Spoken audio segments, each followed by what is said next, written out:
আল্লাহ নবী বলে, ইহুদি আমাকে ডিস্টার্ব করো না, অপমান করো না, যাও, আমি তোমার 1 মাসের আগেই দিয়ে দিব। আল্লাহ নবী হাঁটা শুরু করলেন, পিছন থেকে ইহুদি আমার নবীর জামার কালার ধরে এমন জোরে টান মারলেন, রহমাতুল্লিল আলামিন দাঁড়ানো অবস্থায় থেকে মাটিতে পড়ে গেলেন। আল্লাহ নবী এত সুন্দর ছিলেন, নবীজির চেহারা মোবারকটা লাল হয়ে গেল। যেই জায়গার মধ্যে জামায় টান দিয়েছেন মনে হয় ওই জায়গায় রক্ত জমাট হয়ে গেছে। এই দৃশ্য দেখা কি হযরত ওমর কি দাঁড়ায় থাকতে পারে নাকি?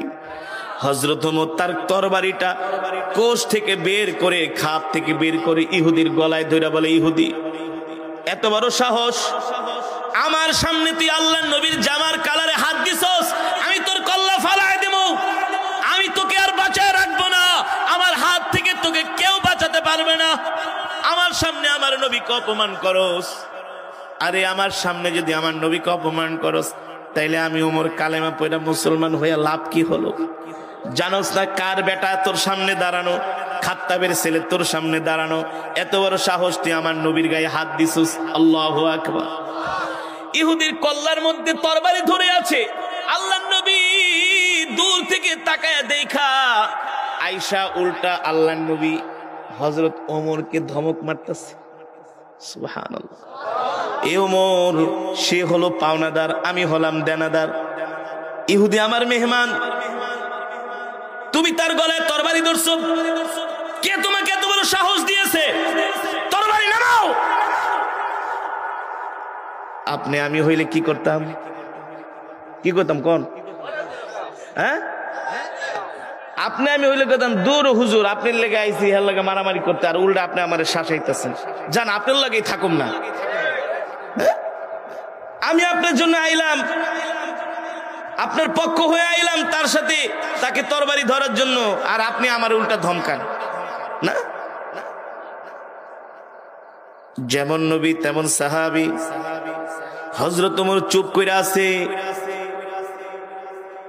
হযরত ওমর চুপ করে কান্না করতেছে।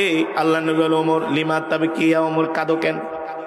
ওগো নবীজি, আমার সামনে আপনার জামার কালারে ধরে টান দিছে, আমি ওমর সহ্য করতে পারি না, অনুমতি দেন আমি ওর কল্লা ফালায় দেব। আমার সামনে আমার নবীর গায়ে হাত দেয়, আরে আমি ওমর বেঁচে থাকা লাভ কি? আল্লাহ নবী বলেন, ওমর সাবধান, আমার মেহমান অপমান করবা না, মাপ চাও। কাকে বলতেছেন মাপ চাও?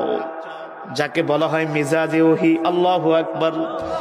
যার সিদ্ধান্ত অনুযায়ী আল্লাহ তাআলা কোরআনুল কারীমের মধ্যে 21টার উপরে আয়াত নাজিল করেছে, যার সিদ্ধান্ত আল্লাহর সিদ্ধান্ত। আল্লাহু আকবার। ওমরকে আল্লাহ নবী ধমক দিয়েছে, সাবধান, মাপ চাও ওমর। ওমর কান্না করে, নবীজি আমি সব সইতে পারি, আমার কলিজার টুকরা নবীকে অপমান করবে এটা আমি সইতে পারি না। ওমর তুমি কি আমাকে ভালোবাসো? আল্লাহ নবী, ফিদাকা বি উম্মি ইয়া রাসূলুল্লাহ, আমি আমার জীবনের চাইতে আপনাকে ভালোবাসি। আল্লাহু আকবার। যদি ভালোবাসো তাইলে আমার ঋণটা তুমি শোধ কইরা দাও। যদি ভালোবাসো তাইলে ঋণ শোধ কইরা দাও। আপনি আমি হইলে বলতাম, মিয়া ধমক দিছেন আবার ঋণ শোধ করুন, আপনার সাথে তো সম্পর্কই রাখুম না।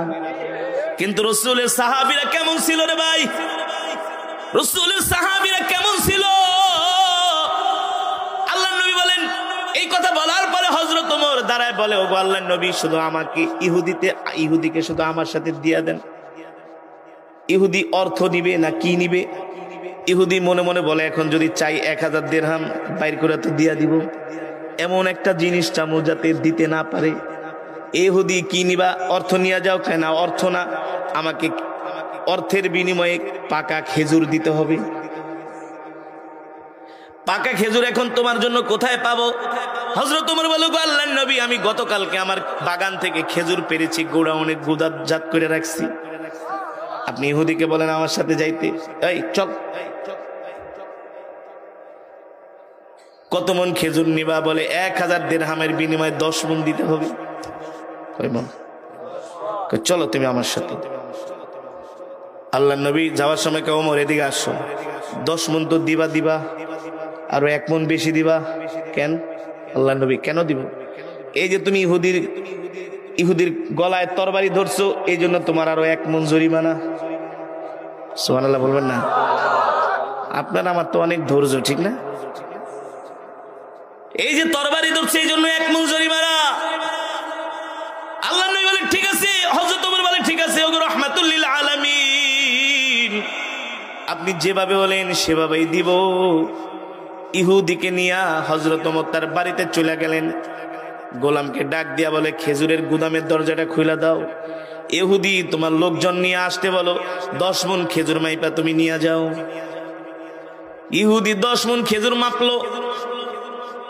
বলে ওমর 10 মণ খেজুর মাপছি, জায়গা। বলে যাও যাও। ও 10 মণ মাপছো? বলে হ্যাঁ। কয় না আরো 1 মণ মাপো বেশি, 11 মণ। কয় কেন? এ ইহুদি, ওই যে আমি তোমার গলায় তরবারি ধরছি, এই কারণে আল্লাহর নবী আমার আরো 1 মণ জরিমানা করছে। আল্লাহু আকবার, আল্লাহু আকবার।